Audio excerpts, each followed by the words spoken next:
할렐루야. 당신은 행복한 사람입니다. 이렇게 얘기하면 아이고 조용히 해. 나 행복하지 않아. 뭐 이렇게 하는 경우도 있는데, 행복한 사람이라고 했을 때 그걸 받아들이면 행복한 사람이 되고 행복한 조건이 나타나고 행복한 환경으로 이루어집니다. 할렐루야. 다시 옆 사람에게 당신은 좋은 사람입니다. 시작. 전 여러분과 함께 고린도후서 6장 1절과 2절에 있는 말씀을 중심으로 하나님의 은혜를 입은 사람이라고 하는 제목으로 말씀을 증거하도록 하겠습니다. 우리가 백화점이나 마트에 갈 때 물건을 사야 되겠다라고 하고 가는 사람과 아이 쇼핑을 해야 되겠다, 즉 구경만 하고 와야 되겠다라고 하는 사람은 차이가 있어요. 예배도 마찬가지입니다. 내가 이 예배를 통해서 하나님의 음성을 듣고 하나님의 은혜를 받고 문제가 해결되고 하나님을 만나봐야 되겠다라고 그런 믿음의 자세로 온 사람과 예배를 보러 온 사람과는 차이가 굉장히 많아요. 보편적으로 언어적 표현이 어디가 나 예배 보러 가 보는 거거든요. 어디가 예배 드리러 가 마음과 뜻과 정성을 드리는 거거든요. 여러분, 보러 오는 사람과 드리러 가는 사람은 중심이 달라요. 잠언서 4장 25절의 말씀에 보니까 무릇 지킬 만한 것보다 더욱 내 마음을 지키라, 생명의 근원에서 이에서 남이다 라고 말씀합니다. 여러분은 은혜를 받으러 오신 줄 믿습니다. 오늘 시간에 우리가 은혜를 받아야 합니다. 그래야 은혜가 우리에게 이루어지는 것입니다. 은혜라고 하는 말은 카리스라고 하는 말인데 값없이 주시는 하나님의 선물이야. 내가 노력의 대가 없이 얻어지는 것이고, 또 다른 말로는 또레아라고 하는 말인데 조건 없이 베푸시는 하나님의 선물입니다. 두 가지 다 값없이 무조건적으로 베풀어 주신 하나님의 은혜를 얘기해 주고 있습니다. 자, 그렇다면 하나님의 은혜를 입은 사람은 어떤 사람일까요? 첫째로 하나님의 일을 하는 사람이다 이렇게 말합니다. 6장 1절에 보니까 우리가 하나님과 함께 일하는 자로서 너희를 권하노니 하나님의 은혜를 헛되이 받지 말라라고 말씀합니다. 자, 하나님의 일을 하는 사람은 하나님께서 우리에게 은혜를 주셔요. 이 세상에 사는 사람들 가운데 자기 일을 하는 사람이 있고 하나님의 일을 하는 사람이 있어요. 음식점을 하는 데 있어서도 내 일을 하는 사람이 있고 하나님의 은혜 일을 하는 사람이 있어요. 음식점을 하면서 한 사람 한 사람이 하나님께서 나에게 보내준 사람이다, 이 사람의 배고픔을 내가 해결해 주는 막중한 사명을 하나님께 난 부여받았다, 최선을 다해서 최고의 죄로 최고의 정성을 가지고 맛있게 내가 이 사람들에게 대접하겠다 라고 하는 사람과 먹고 살려고 일하는 사람은 자기 일을 하는 것입니다. 모든 일도 마찬가지. 어떤 분이 청소하는 사람 세 사람에게 물어봤답니다. 아저씨 왜 청소하시죠? 아이고 내가 배운 게 있나 아는 게 있나 빽이 있나, 그러니까 먹고 살려니까 청소해야지. 청소 안 하면 누가 먹고 살 거 주나? 다른 사람이 아저씨는 왜 일하세요? 그냥 뭐 무료하니까 심심도 하고 또 남들이 하니까 나도 하는 거야. 또 한 사람이 물어봤습니다. 아저씨는 왜 청소합니까? 예, 저는요 하나님이 만든 이 아름다운 이 지구를 그래도 내 손으로 좀 깨끗이 하려고 합니다. 똑같이 세 사람이 월급을 받으며 같은 공간에서 시간적으로 일을 하나 있어서 사람마다 차이가 있어요. 세 번째 사람이 하나님이 지은 이 아름다운 이 세상을 내가 그래도 빗자루질해서 깨끗이 만들려고 합니다 라고 하는 사람의 자세와 적당하게 하는 사람의 자세는 하늘과 땅입니다. 여러분, 우리가 하나님의 일하는 자로서 살아가는 하나님의 사람이 되시기를 주님의 이름으로 축원합니다. 그리하면 하나님께서 우리에게 은혜를 주시는 거예요. 힘도 나고 기쁨도 있고 보람도 있어요. 여러분이 하나님을 배제하고 내 힘으로 내 의지로 내 계획과 내 뜻대로 막 하니까 지치는 거예요. 내가 지금 뭐 하는 건가? 보람도 없고 또 다른 사람이 내게 말하면 상처를 막 받아요. 그런데요, 하나님이 함께 일하는 사람은 상처를 받지 않습니다. 하나님이 나에게 허락한 일을 하는데 하나님이 들으셨고 하나님이 보셨으면 됐지요. 사람이 나에게 어떤 판단 기준, 그럴 수도 있잖아요. 하나님이 아셨으면 됐지요. 여러분, 농사를 짓는 사람도 마찬가지입니다. 저 중학교의 표어가 직업은 무엇이나 좋다, 제1인자가 되라, 이렇게 내가 표어를 외우면 목사님 똑똑하네요. 그렇게 똑똑하진 않아요. 근데 저는 그 김미한 박사님이 이사장이었었는데 그 중학교 때의 표어가 너무 좋은 거예요. 어떤 일이건, 이발사건, 청소하는 일이건, 요리사건, 교수건, 어떤 일을 하든 간에 제1인자가 되는 거예요. 거기에 또 붙이기 뭐냐, 최후에 웃는 자가 최후의 승리자다. 웃어야 돼요. 맨 그때 우리가 이 세상을 떠날 때 정말 내가 보람된 인생을 살았다, 이게 하나님과 함께 일하는 사람의 특징입니다. 그렇다면 끝날을 위해서 오늘 나는 슬프고 절망 좌절을 안고 살까요? 아닙니다. 인생은 대나무의 마디와 같아서 오늘 내가 하루를 기쁘고 즐겁고 행복하고 감사하게 살으면 끝날도 기쁘고 즐겁고 행복하고 감사한 그런 결과를 맺게 되는 것입니다. 하나님의 일을 하는 저와 여러분 되시기를 주님의 이름으로 축원합니다. 저는 우리 교인들이 한 사람도 자기 일을 하는 사람이 없다고 생각을 합니다. 자기 일을 하는 사람이 없어요. 다 하나님의 일을 한다고 생각을 합니다. 여러분, 그래야 하나님을 기쁘게 하는 것이고 어느 자리에서든 간에 하나님의 영광이 나타나는 것이고 여러분이 딜레마에 빠지지 않게 되는 것입니다. 바울은 하나님께 함께 일하는 자로서라고 하는 표현을 상당히 많이 합니다. 그럴 때 하나님은 이 바울에게 감당할 만한 능력을 주신다, 이렇게 말했어요. 하나님의 일이라고 하는 것이 목사님이 되고 장로님이 되고 안수집사 되고 권사님 되어서 교회에서만 일하는 것이 하나님의 일이 아닙니다. 우리에게는 평신도에게도 사명이란 말을 줬는데 이것이 헬라 원어로 아폴로스라고 하는 말입니다. 뭘 의미해주고 있냐? 보내심을 받았다. 이 사회 구석구석에 하나님이 나를 필요로 해서 보내심을 받았다. 여러분 처소의 각 곳곳이 하나님이 여러분을 예수님 이름으로 파송했으니 그 자리에서 빛과 수금의 사명을 감당하는 하나님의 일꾼이 되시기를 주님의 이름으로 축원합니다. 그런 사명감을 가져야 합니다. 그래야 하나님의 일하는 자로서 하나님 앞에 영광을 나타내고 순종적인 사람이 되고 행복하게 됩니다. 혹시 우리가 잘못하고 넘어지고 엎어지고 깨진다 할지라도 하나님의 은혜로 우리가 일어설 수 있습니다. 그러면 저와 여러분은 우리가 스스로 믿음의 고백을 하되 나는 하나님의 일을 하는 사람이다 라고 믿고 고백하는 자 되시기를 주님의 이름으로 축원합니다. 따라합시다. 나는 하나님의 일을 하는 사람이다. 하나님의 일을 하는 사람, 여러분은 하나님의 일을 하는 사람입니다. 둘째로 하나님의 은혜를 입은 사람은 어떤 사람이야? 세월을 귀하게 여기는 사람입니다. 여기 본문에 보니까 이르시되 내가 은혜 베풀 때에 너에게 듣고 구원의 날에 너를 도왔다 하셨으니 보라 지금은 은혜 받을 만한 때요 보라 지금은 구원의 날이로다 라고 말씀합니다. 구원의 은혜를 받을 기회를 우리에게 주었다는 것입니다. 여러분, 이 은혜는, 이 구원의 은혜는 아무에게나 주는 것이 아니라 특별히 하나님께서 우리에게 준 선물이라고 하는 것입니다. 수많은 사람이 있는데 내가 하나님의 선택을 받아 은혜를 받고 구원을 받았다라고 하는 것, 여러분 우리는 늘 감격해야 돼요.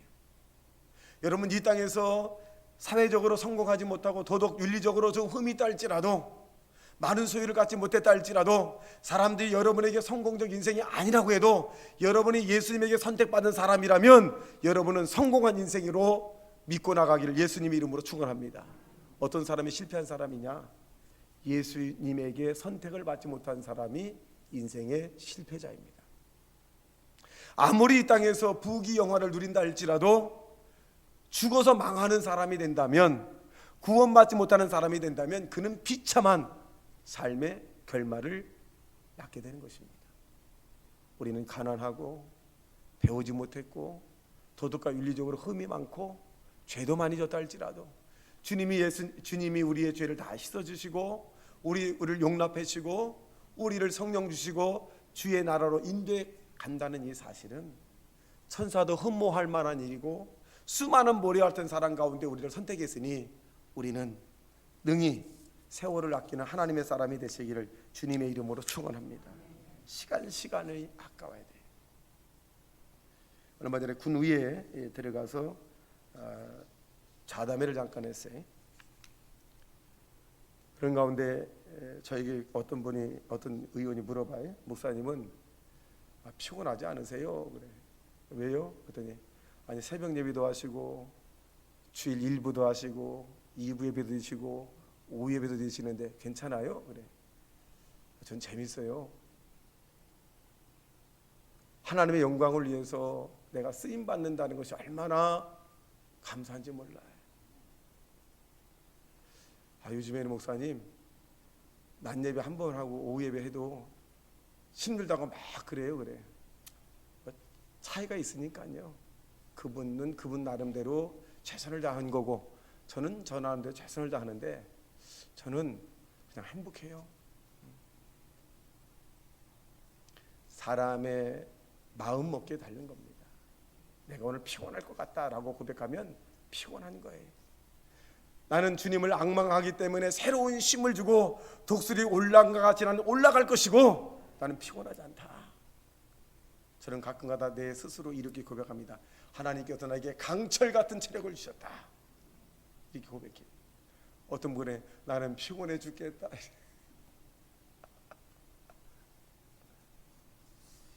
여러분, 하나님 우리에게 준 구원의 은혜를 받은 사람은 세월을 아껴야 합니다. 세월을 흥청망청, 여러분 시간은 우리를 기다려주지 않아요. 봉사할 시간과 기도할 시간과 하나님 앞에 예배 드릴 시간과 찬송 부를 시간을 여러분 우리에게 기다려주지 않아요. 기회가 계속 있는 것이 아닙니다. 어느 순간에 10년 20년 훅 지나가면 귀가 잘 안 들릴 때도 있고요. 부르고 싶어도 눈이 침침해서 못 부를 때가 있고요. 찬양을 지금 입이 뻣뻣해가지고 드리지 못할 때가 있어요. 양길래 권사님의 꾀꼬리 같은 목소리가 50년 가면 좋을 텐데 제가 볼 때는 39년 갈 것 같아요. 39년 이후에는 이 꾀꼬리 같은 목소리가 하고 싶어도 못할 때 있으니 39년 동안 시컨 찬양 부르기를 주님의 이름으로 축원합니다. 그래서 세월을 아껴야 되는 거예요. 세월을. 여러분, 그럼 우리가 이 세월을 아끼는 그런 마음을 가지면 긍정적인 마음이 생겨요. 이 긍정적인 마음은 어느 때 생기냐? 예배 드릴 때 생기는 거예요. 성령 충만할 때 생기는 것이고, 그리고 웃을 때 막 생겨요. 저와 여러분이 하나님의 선택을 받고 구원받은 사람이라면 여러분 시간을 세월을 아끼는 하나님의 사람이 되시길 주님의 이름으로 축원합니다. 사랑하며 살아도 시간이 짧아요. 전도하며 살아도 시간이 짧고요. 기도하며 살아도 시간이 짧고요. 용서하며 살아도 시간이 짧고요. 선한 일을 하면서 살아도 시간이 너무 짧아요. 2021년 6월 16일인가에 나에게 하나님의 임재가 임했어요. 너무 무서웠어요. 제가 그렇게 하나님 시간을 주세요. 나 지금 주님이 나를 데려간다면 너무 억울해요. 하나님, 내가 주님 어떻게 봅니까? 이 땅에서 더 많은 사람에게 은혜를 주님에게 받아 나누길 원하고 전도도 하고 그래도 성장시켜야 되고 많은 사람에게 희망과 꿈을 주며 그렇게 하고 갈게요. 너무 두려웠어요. 그 이후부터 저는 시간이 너무너무 빠르게 지나가는 거예요. 내가 하나님 나라에 가서 주님을 어떻게 볼까? 받은 은혜는 너무나 많은데 너무 많은 거예요. 죽어야 마땅하고 버림받아 마땅하고 영원히 저주받아야 되는데 불구하고 하나님의 은혜로 내가 하나님의 인도함을 받아서 여기까지 왔는데 주님에게 내가 받은 게 많은데 드린 게 없어요. 하나도 없어요. 잘못만 하나님에게, 실수만 하나님에게, 그것만 자꾸 보이는 거예요. 주님 더 섬길 수 있도록 나에게 기회를 주세요. 그렇게 기도했습니다. 여러분, 우리는 뒤돌아보는 시간을 생각해 볼 때 너무 빠르게 지나갔습니다. 앞에 있는 시간은 굉장히 많은 것 같지만 그렇진 않아요. 가족을 사랑하는 시간도 여러분 후딱 지나갑니다. 품 안에 자식이었던 것이 엊그제 같은데 벌써 둥지를 다 틀었잖아요. 그래서 후배들에게 그런 얘기합니다. 자녀들에게 잘 해줘라. 저 우스기에 있다가 다른 게 청빙마당한 김 목사님에게도 만날 때마다 자네들에게 잘 해줘라. 그렇게 말하고 난 다음에 내가 찔린 거예요. 말로만 하는 것 같아서 가서 이제 가스에 가서 내가 지갑을 열어가지고 목사님 내가 말로만 하는 것 같아 죄송합니다. 그래서 돈을 줬어요. 이걸로 외식도 하고 좀 쓰시라고. 또 만났어요. 내가 말로만 하는 것 같은데 목사님 식사 좀 하시고 애들이랑 잘 노세요. 그랬어요. 내가 아이들에게 목회한다고 해서 안만 봤거든요. 근데 아이들이 하나님 은혜로 잘 성장해 줬기 때문에 감사합니다. 여러분 가족과의 시간이 너무 짧아요. 근데 같이 놀려고 해도 지금은 둥지를 틀었어. 바빠서 안 와. 있는 동안에 여러분의 아내와 여러분의 자녀와 여러분의 친인척들과 교인들 사이에 최선을 다해서 사랑하는 자 되시길 주님의 이름으로 축원합니다. 있을 때 감사해야 돼. 여러분 교인도요 있을 때 감사해야 돼. 여러분 시간을 아껴야 합니다. 여러분의 봉사의 기회 시간이 있을 때에 대해 계속적으로 여러분이 그 포지션 그 자리에 있는 건 아니에요. 바뀌어요. 적당하게 그냥 하면 바뀌어요. 바뀔 수밖에 없잖아요. 처음 된 데가 나중 되고 나중 된 데가 처음 되잖아요. 지켜야 돼요.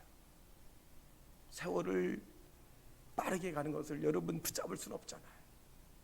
그러므로 주님이 우리에게 주어진 역할에 성경은 우리에게 빛과 소금의 사명을 감당하라. 빛은 뭐예요? 자기를 희생하면서 비치는 거예요. 소금은 뭐예요? 자기를 녹아가면서 맛을 내는 거잖아요. 얼마나 힘들어요. 녹고 자기가 희생하니까. 그런데 그렇게 하라는 거예요. 누가? 주님이. 세월을 아끼라는 겁니다. 악하다는 거예요. 그러면 여러분 우리가 주님과 동행한 하나님의 사람이 되어서 구원받은 사람답게 세월을 아끼고 가정을 사랑하고 여러분 주변에 있는 사람을 사랑하고 이해하는 하나님의 사람이 되시기를 주님의 이름으로 축원합니다. 마지막 세 번째로는 겸손한 사람이 되어야 은혜를 입은 사람이다 이렇게 말합니다. 어느 교회에서 헌금을 가장 많이 하는 장로님에게 전도사님이 어느 날 찾아왔습니다. 장로님, 교회 학교 재정이 좀 원만하게 해결될 수 있도록 장로님께서 힘을 써주십시오 그렇게 얘기합니다. 장로님이 미안합니다. 전사님 그렇게 거절했습니다. 그러니까 전사님이 아니 장로님이 우리 교회 성금도 가장 많이 드리고 그리고 가장 많은 인품을 가장 좋은 인품을 가지시고 많은 사회 영향을 끼치는데 장로님이 주일학교에 예산을 좀 많이 분배해 줍시다. 그러면 반대할 사람이 누가 있습니까? 아무도 없습니다. 그 장로님 말씀 한마디만 해주시오. 예산에 가서 이 장로님이 전사님 그래서 안 되는 겁니다. 예? 제가 가장 많이 헌금하는 것을 알고 있잖아요. 예. 헌금을 가장 많이 하는 사람은요 입을 다물어야 합니다. 그게 내 게 아니거든요. 하나님 거잖아요. 그러니까 말을 못하는 거예요. 이 이야기를 들은 많은 사람들이 역시 장로님이구나 존경을 했다는 겁니다. 교회 내가 영향력을 많다라고 생각하면 입을 다물어야 돼. 그리고 봉사해야 됩니다. 내가 뭔가 많이 했다 낮아져야 돼. 톨스토이는 말하기를 겸손하라 진실로 겸손하라. 왜냐하면 인간이 가장 위대해지기 때문이다. 겸손할 때가 가장 위대해진 거예요. 근데 사람은요 저부터도요 금방 교만해져. 교만이라고 하는 것은 제일 먼저 들어왔다가 제일 나중에 나간다는 거예요. 바울은 그렇게 말합니다. 내가 다른 사람에게 복음을 전파한 후에 내가 하나님에게 버림을 당할까 봐 날마다 나는 자기 자신을 복종시킨다는 거예요. 깨어 기도한다는 것입니다. 여러분 스스로가 우리는 겸손해야 됩니다. 나 아니면 안 된다는 생각을 교회에서 품으면 안 됩니다. 나 아니더라도 얼마든지 사람을 불러서 썼어요. 아브라함의 후손을 하나님은요 이 컵을 통해서도 만들 수 있습니다. 하나님은 나 아니면 안 된다? 그건 높아진 거예요. 내가 없으면 안 된다? 상당히 높아진 거예요. 저는 어느 곳 어느 장소에 가든지 나 아니면 안 된다라고 하는 그런 부분은 의미가 없다고 생각합니다. 그건 자기 자신만 노출시킨 거예요. 나 바보입니다. 나 교만한 사람입니다. 나 거만한 사람입니다. 당신보다 못난 사람입니다. 노출시키는 거예요. 다른 사람을 나보다 높게 평가해야 돼요. 여러분 가만히 이렇게 따져보면요, 저도 잘생긴 데가 한 군데 있어요. 눈썹. 할렐루야. 전체적으로는 못생겼으면 모르지만 가만히 보면 저 눈썹 잘생겼어요. 사람도요 가만히 보면 잘난 부분이 나보다 많아요. 가만히 보면 그래요. 저와 여러분이 하나님의 은혜를 받은 사람이잖아요. 그렇다면 겸손한 삶을 살아서 하나님의 영향력을 미치는 하나님의 사람이 되고 주님 앞에 부끄러움 없어야 되잖아요. 사람과 사람 사이는 다 가릴 수 있어요. 옷으로 가리고 다 겉모습으로 다 가릴 수 있어요. 근데 하나님 앞에서는 가릴 수가 없잖아요. 다 드러나잖아요. 요한계시록에 보니까 우리가 말한 그것을 다 드러낸다는 거예요. 우리가 회개하지 않으면 다 벌거벗은 것처럼 다 드러날 때가 와 있어요. 다 드러나기 전에 우리는 회개함으로 겸손한 사람이 되시기를 주님의 이름으로 축원합니다. 손잡고 날 인도하소서. 이 시간에 문제 있는 사람 가슴에 손 얹고 아픈 데는 아픈 데 손 얹길 바랍니다. 사랑이 많으신 아버지, 절망에 생각하고 좌절에 생각하고 부정적인 생각한 것을 이 시간에 아버지 하나님 회개하오니 주님의 보혈로 깨끗하게 씻어주셔서 이제 아버지 하나님 긍정적인 생각, 믿음의 생각으로 충만케 도와 주시옵소서. 안 된다는 생각을 말했고 힘들다는 생각으로 원망과 불평했고 내가 왜 살아가야 되는가에 하나님 앞에 탄식도 했습니다. 하나님, 이 모든 죄를 용서해 주옵소서. 다른 사람들이 내 마음에 들지 않아 원망했고 다른 사람들이 내 마음에 들지 않아요 탄식한 적도 있습니다. 내가 속이 좁았습니다. 내가 믿음이 깊지 못했습니다. 내가 더 그들을 위해서 기도하지 못했던 것을 회개케 도와 주시옵소서. 자비하신 아버지 하나님, 이 시간에 수고하고 무거운 짐을 주님 전에 가져놓고 하나님께 기도합니다. 주님 받아 축복하여 주셔서 응답받고 돌아가는 귀한 시간 되게 우리 아버지 역사하여 주시옵소서. 오 우리 아버지 하나님 감사합니다. 우리 아픈 데 손 얹고 기도하는 자마다 하나님 영광을 받아주시고 이 아픈 곳에 하나님께서 더하는 역사가 나타나게 도와주셔서 우리 아버지 건강과 우리 아버지 하나님 밝고 맑고 환한 일들로 충만한 역사가 나타나게 도와 주시옵소서. 나사렛 예수 그리스도 이름으로 명하노니 각가지 모든 질병은 이 시간에 떠나갈지어다. 떠나갈지어다. 예수 이름으로 명하노니 모두 발끝까지 건강함이 임하게 될지어다. 오 우리 아버지 하나님 감사하고 예수님 이름으로 기도하옵나이다. 아멘. 내 믿음대로 될지어다. 내 믿음대로 되라.